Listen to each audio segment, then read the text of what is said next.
ప్రపంచంలో అత్యధిక జనాభా కలిగిన దేశం ఏది అంటే గబాన సమాధానం వచ్చేది భారతదేశం. గత సంవత్సరం వరకు ఈ ప్లేస్లో చైనా ఉండేది. ఈ మధ్యకాలంలో భారతదేశంలో జనాభా ఇంకా వేగంగా పెరిగి చైనాని క్రాస్ చేస్తున్నాం. చైనాలో జనాభా తగ్గిపోతూ ఉంది. 1981లో 1 or none అనే పాలసీ తీసుకొచ్చిన తర్వాత చైనాలో జనాభా రేటు 0.8కి పడిపోయింది. దాంతో 142 కోట్ల దగ్గర వాళ్ళు ఆగిపోయారు. ప్రతి సంవత్సరం ఒక 60 లక్షల జనాభా తగ్గిపోతూనే ఉంది. ఎంతమందినైనా కనండి చైనా ప్రభుత్వం గతంలో విధించిన నియంత్రణ మొత్తం ఎత్తేసినా కూడా జనాన్ని పెంచడానికి చైనా ప్రజలు ఆసక్తిగా లేరు. ఎందుకంటే జీవన వ్యయం పెరిగిపోయింది, బతకడానికి కష్టంగా మారింది నగరాల్లో, పల్లెటూళ్ళలో కూడా. ఇక భారతదేశంలో జనాభా మాత్రం పెరుగుతూనే ఉంది, ముఖ్యంగా ఉత్తరాది రాష్ట్రాల్లో.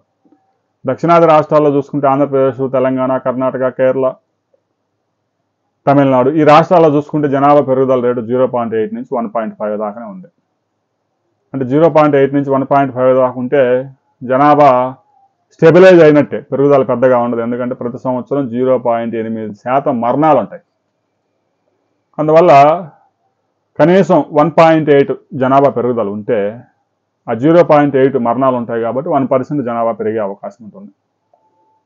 1% పెరుగుదల కన్నా తక్కువ కనుక జనాల రేటు కనుక నమోదైతే అక్కడ జనాభా స్టెబిలైజ్ అయిపోయినట్టే.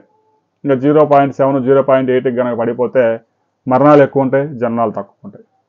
జపాను, చైనా ఈ అభివృద్ధి చెందుతున్న దేశాల్లో ఈ జనాభా కొరత మొదలైంది.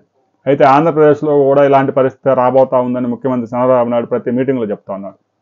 ఎంతమందినైనా కానండి అంటున్నాడు. 3 కానండి, 4 కానండి, నేను చూసుకుంటా అంటున్నాడు. జనాభా విధానం మీద రాష్ట్ర ప్రభుత్వం ఒక సర్వే మొదలుపెట్టింది.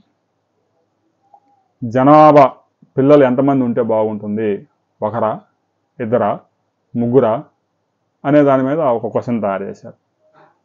IVRS ఫోన్ కాల్స్ పంపిస్తూ ఉన్నారు. ఆన్లైన్లో కూడా సర్వేలో పాల్గొనమని చెప్తా ఉన్నారు. ఇక ఆంధ్రప్రదేశ్లో జనాభా వేగంగా తగ్గిపోతూ ఉంది, ఈ విషయం మీకు తెలుసా అని మరో ప్రశ్న.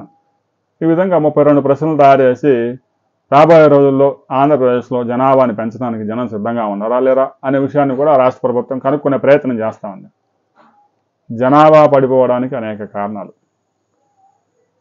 ఇద్దరున్నా, ఒకళ్ళున్నా పిల్లల్ని బాగా చదివించుకొని వారిని ఉన్నత స్థాయిలో చూసుకోవాలనుకుంటారు తల్లిదండ్రులు, సహజం.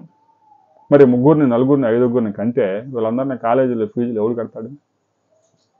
ఇక ప్రైవేట్ గవర్నమెంట్ స్కూల్లో వేద్దామా, వీడు చివరికి ITI చదవడానికి కూడా పనికిరాడు. ప్రైవేట్ స్కూల్లో వేద్దామా, ఇంటర్మీడియట్ చదివాలంటే 2,10,000 ఒక సంవత్సరానికి ఫీజు. ఇక స్కూల్లో ఫీజులు తక్కువేం లేవు. డే స్కాలర్లకే 60,000, ఇక హాస్టల్ కనుక వెళ్తే 1,20,000.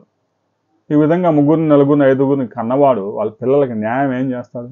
రాష్ట్ర ప్రభుత్వం జనాభాను పెంచండి అని పాట పాడితే జనం పెంచుతారా? పెంచరు. జీవన వ్యయాలు పెరిగిపోయాయి. జపాన్లో, చైనాలో మీరు స్టడీ చేయండి, ప్రభుత్వాలు కుస్తీ పడతా ఉన్నాయి. రష్యాలో కూడా అదే పరిస్థితి.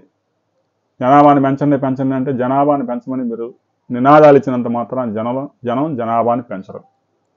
ఒక వర్గం, ఆ వర్గం ఏదో మాత్రం ఆ వర్గం మాత్రం 3, 4, 5 పెంచుకుంటూ పోతా ఉంది. ఎందుకంటే వాళ్ళని చదివించాలని, వాళ్ళని గొప్పగా చేయాలనే ఆలోచన వాళ్ళకు ఉండదు. ఆ వర్గం పేరు మాత్రం నేను చెప్పను. వారు మాత్రం పెంచుకుంటూ పోతా ఉన్నారు. ముఖ్యమంత్రి చంద్రబాబు నాయుడు పిలుపు ఇవ్వక ముందు నుంచే. ముఖ్యమంత్రి పిలుపు ఇచ్చిన తర్వాత ఇంకా ఎక్కువ పెంచే అవకాశం కూడా ఉంది. రాబోయే రోజుల్లో ఆ వర్గం పెరిగిపోయింది. ఇక మరో పాకిస్తాన్ లాగా భారతదేశం కూడా తయారయ్యే ప్రమాదం ఉంది. మరి జనాభాను పెంచడానికి మీరంతా సిద్ధంగా ఉన్నారా? ముఖ్యమంత్రి పిలుపుకి మీరు సిద్ధంగా ఉండి రంగంలో దిగుతారా లేదా అనే విషయాన్ని ప్రతి ఒక్కరు కామెంట్ చేయండి. వీడియో నచ్చితే లైక్ చేయండి, షేర్ చేయండి, సబ్స్క్రైబ్ చేసుకోండి.